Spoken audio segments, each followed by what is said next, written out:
welcome back to another episode of World of Tanks and Guinea Titan. We're on the Overlord map, Team Destruction, and I'm in the RU-251. So it is from a while back, but I was still playing the RU-251 before I unlocked the Tier 10, and it's not my favourite tank in the German line. I think it's just a little bit too big and it's too easily spotted. And of course you have the problem in that the game, I think, well, it doesn't favour the kind of light tanking that I prefer. I prefer to play a more scouty, passive role in light tanks ideally, but the game kind of favours playing light tanks really as a kind of a medium tank with a touch of scouting and passive spotting on the side. And in some cases tanks like the HWK-30 and the Spypanzer 1C, I think, did the job better. They were a bit smaller, they were harder to hit, and they had a very, very punchy gun when you needed it. Now, the gun handling in them wasn't great, but it worked out okay if you had the opportunity, because if you got the opportunity, obviously, to fire from cover, you could take your time, and otherwise you just wait until you were in close. This is the kind of place where you kind of want to see what's going on, and it's a lot of tanks. So we don't want to be around here in front of them when they arrive, because this isn't the kind of tank we want to be trading frontal shots with more heavily armoured tanks with bigger guns. So let's go to some place where we can actually take advantage of this tank. There's a Vanguard, is there, prowling around the middle.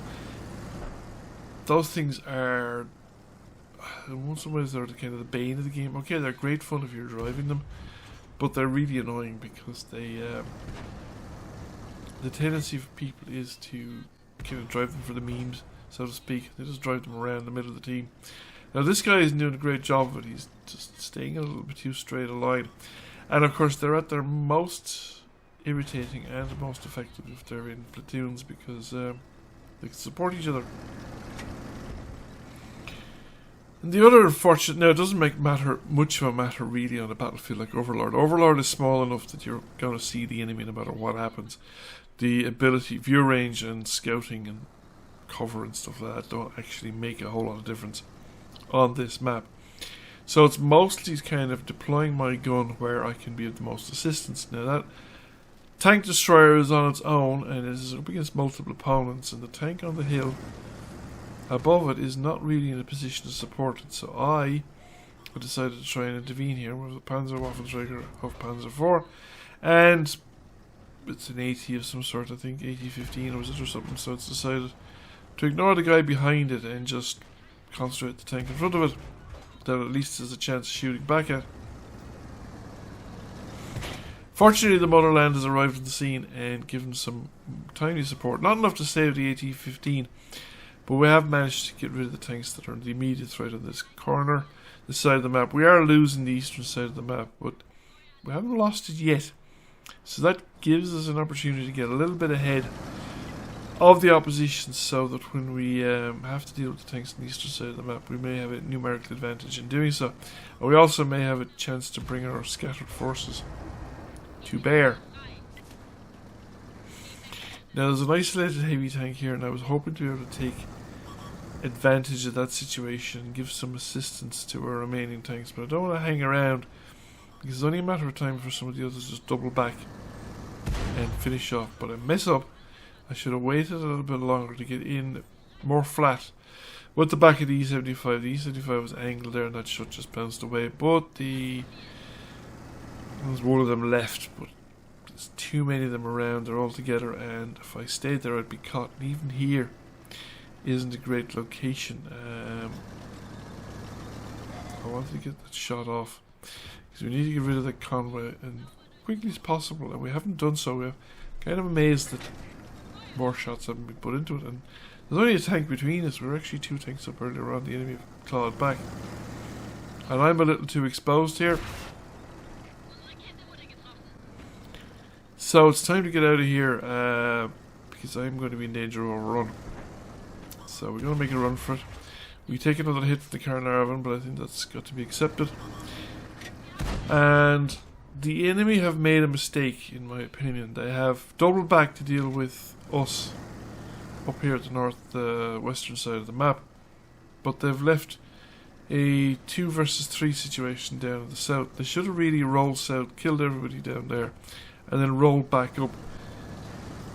It would have given them a numerical advantage where they would have been able to kill in this fight quickly, and then they'd be coming up against again, they'd have probably a slight numerical advantage on our group in the middle, and that would have enabled us to would have mitigated their numerical disadvantage. Whereas by splitting up, we've been able to take out these guys, we're able to catch up, and now we have a very strong numerical advantage. The situation has swung around in our favour. Although, if they, depending on how they decide to do it, they could possibly have isolated the 2 tanks there in the south. But engaging them directly is probably not the best thing, because now they're caught sort of a crossfire. And I'm coming in to make this crossfire worse because we're getting the Carnarvon behind. Now he actually very wisely just decides to drive away, get down into the hole. He's been shot at from the rear, been shot at the front, and shot at from the side. And he can't hang around where he is, and that could be done a bit better. So now I don't want to hang around here because there's too many of them.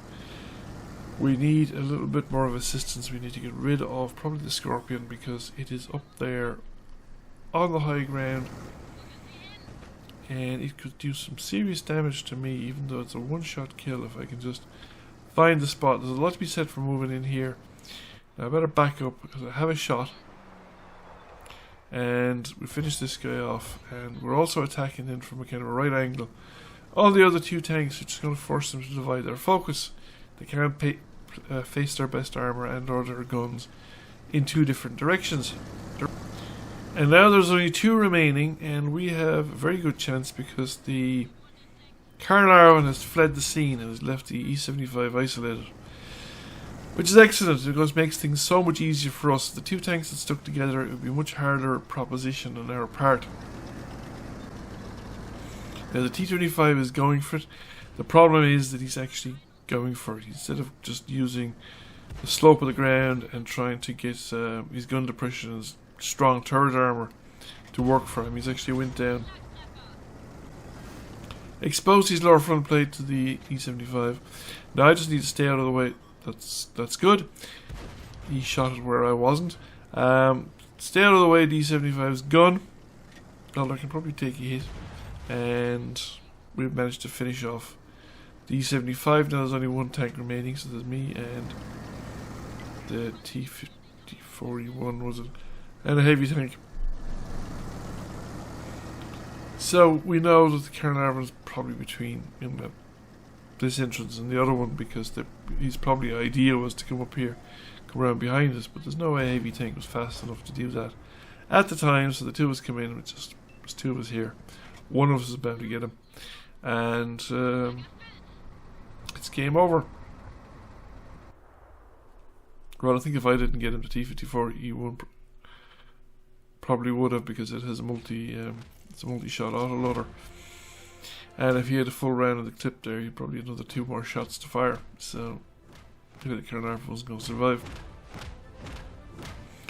2,844 damage, 704 assists, 4 kills.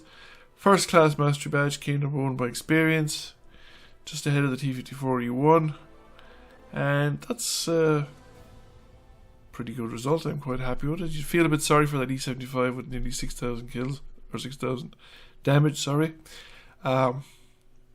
6,000 damage, and he couldn't carry the game. So, thank you for watching. I hope you enjoyed the video, and I'll see you again soon. Thank you for watching. I hope you enjoyed the video. If you did, please press like, comment, share. It really helps the channel out. And if you have not already done so, please subscribe to the channel. I will catch you all again soon. Bye for now.